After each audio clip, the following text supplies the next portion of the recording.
I think we can all agree that tipping culture has gotten a little out of hand. And by a little out of hand, I mean a lot out of hand. I would say it's probably teetering on downright craziness at this point. And that's coming from somebody who has worked in the gig economy before, who has done quite a bit of DoorDash driving, Uber Eatsing.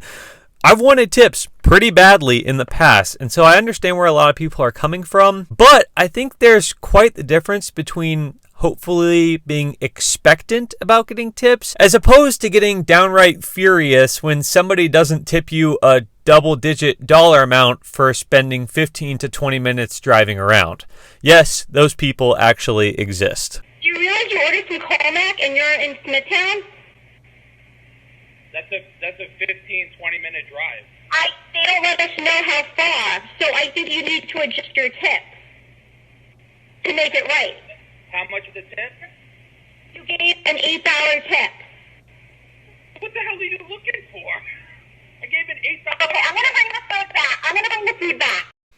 Like I said, that's a real person, and she really sucks. And the whole tipping culture thing, it doesn't just stop with DoorDash drivers, Uber Eats drivers, restaurant servers, those kinds of people. Tipping culture has kind of progressed into our everyday lives in ways that we didn't expect it. I'm sure you've probably had the experience where you're at an establishment where you certainly aren't expecting to tip. Just as an example that definitely hasn't happened to me, let's say you're at the car repair shop because your car got a flat tire and you are quickly finding out that tires really got hit with inflation. And the person behind the counter looks at you and says, all right, for those 4 new tires, that's going to be $1,300. And as your soul is leaving your body and you're trying to figure out where you screwed up so much in life that you're about to pay $1,300 for tires, he whips that little white iPad around and says, and feel free to leave a tip if you feel so inclined. Sir, this is not a tipping establishment. No, I do not feel so inclined. But that's the world that we live in today. A lot of people really, really, really want tips. And a lot of people really, really, really don't want to give them. And I understand both sides. I really genuinely do. And I've posted a number of videos about this topic in the past. I was posting about it when I was doing DoorDash driving myself. And I'm not going to lie, they were definitely my most polarizing videos, and they definitely had the most heated comment sections. People feel really, really strongly about this. And some people will say that you are absolutely obligated to give a tip in certain situations, while others would say, I'm not going to give you a tip if you drive 6 hours to deliver me my Chipotle burrito. And I think both are probably somewhat incorrect, and it's best to have an opinion somewhere in the middle, but people don't have opinions in the middle on the internet, and therefore people just end up hating each other, because in the world that we live in, if somebody has even the slightest variation of opinion to yours, they are your mortal enemy. Don't forget that. So where does the line actually stand as far as who you are and who you are not supposed to tip? I mean, in my brain, it makes most sense that you would tip when somebody gives you a genuine service and not a product. So for me, if I were to go to Starbucks and get a coffee, in my mind, I'm buying the coffee, not the service of the coffee being made, if that makes sense. And I'm sure, again, somebody's going to disagree and work at Starbucks and be super upset about that. So I'm sorry to you in advance. But I think service is what we should really be tipping. Now, that does get a little iffy, admittedly, because I don't think all services need to be tipped on. For example, getting your car repaired, that's a service. But I think the cost of the service is already kind of baked into the overall cost. And we definitely do need to set a line on service, because even landlords give service whenever they come to fix your place up. And surely nobody would think that you're supposed to tip your landlord, right? All right, thanks for paying your rent this month. Go ahead and sign here. It's just going to ask you a couple of questions. A tip? I'm not tipping my landlord. So you'll tip a barista who pours overpriced coffee into a cup, but not the guy who's on call 24/7 to make sure you have a safe home? I'm not tipping you. This isn't a restaurant. Okay, so you'll tip an extra 25% for somebody to carry you a basket of chicken wings, but you won't tip someone who responds for after-hours emergency calls? Yep. Well, I guess when it's time for your lease renewal, I'm going to make sure gratuities included in your rent. I'm not going to lie to you. That clip, it genuinely hurt to put in this video. So clearly we have opinions that are all over the place on this. And you're probably watching this video to try to figure out at least where I stand. And honestly, where I stand is I think you should tip based on your own personal preferences and where you believe you're supposed to tip. Are you supposed to tip at Sonic? I don't know. That one really is confusing. Are you supposed to tip at restaurants?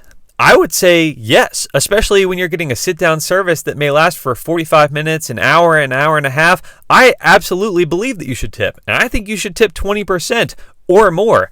That's my belief. You may feel like you shouldn't tip at all, and unfortunately, that's your belief, and you get to live with that. I do think that if you aren't going to tip anything, you at least don't need to be going out to sit-down restaurants because those workers often depend entirely upon your tips. So if you're not tipping them, they're really not getting paid for the work that they're doing.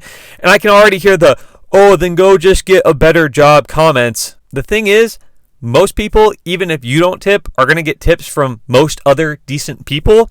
And therefore, they don't need to get another job, but they still have a right to be upset that you didn't tip. Again, we don't need to get so riled up over every little thing. You can absolutely ruin their day by not tipping, and they could still be making plenty of money. Those two things can both coexist, strangely enough. And what if this frustration with each other, one side versus the other, tippers versus non-tippers, is actually totally misplaced? I know I talked about those white little iPads that they spin around now that make you feel almost obligated to tip at a place that you previously absolutely never would have. But if you're going to get upset with a place that has that iPad asking you to tip a little bit extra on top, you might want to check and make sure that you're actually getting upset with the right person or right industry. You go to get a coffee and now you have to tip with everything, right? That whole phenomenon isn't actually a phenomenon of tipping culture changing. That's a tech phenomenon because what's the computer that flips over? It's usually owned by Stripe or Square. It's an iPad that flips around. Yeah. What's the quickest way for this payment turret to increase their profits? They take a percentage of everything. Oh, maybe we'll throw tips in there. Okay, we'll take a percentage of that too. If you're complaining that everything is a tip now, you can thank tech. So yes, has tipping culture gotten out of hand?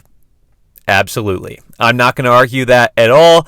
I do not think everybody that works every single job is entitled to a tip. And in fact, I don't think anybody is entitled to a tip. And I think that's where tipping culture has truthfully gotten out of hand, is a sense of entitlement. You may do a DoorDash run that is 45 minutes, it goes out 20 miles, and it's for $5. And if you accept that, you may have to live with the fact that you don't get a tip because nobody is required to give one. I also believe that they should. And that's the difference. Tips aren't mandatory. They come from a place of goodness, hopefully, and at the very least they come from a place of guilt, but they're not mandatory. You do not have to give a tip, and therefore you should not always expect a tip. Now, if you're going to do something like DoorDash your food, you better be aware of the fact that the drivers can see how much the orders are for, more or less, before they start their trip. So if you don't put a tip, you may have a hard time getting your food, and somebody may be rightfully a little disappointed when they deliver your food and find out they aren't making any extra money on that.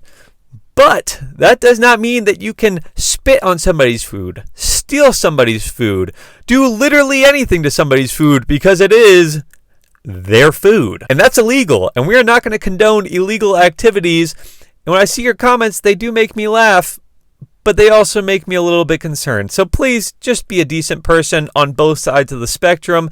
Whether you're going to tip or not tip, whether you're going to deliver that food or not deliver that food, just treat that other person as a person, and I think the whole world would be a better place in just about every scenario. But that's where I land on it, and if you disagree, that's okay. Go ahead, leave your opinion down below, because I think this is a good place for discussion, and I think that if we could all kind of try to understand each other's side a little bit more, we'd probably be a little better off. So thank you for watching the video. If you enjoyed it, I am posting more content now, so please go ahead and subscribe to the channel. Give a like on this video, leave those comments down below, and I will see you soon, hopefully with a little less polarizing topic. Thank you. Have a great day.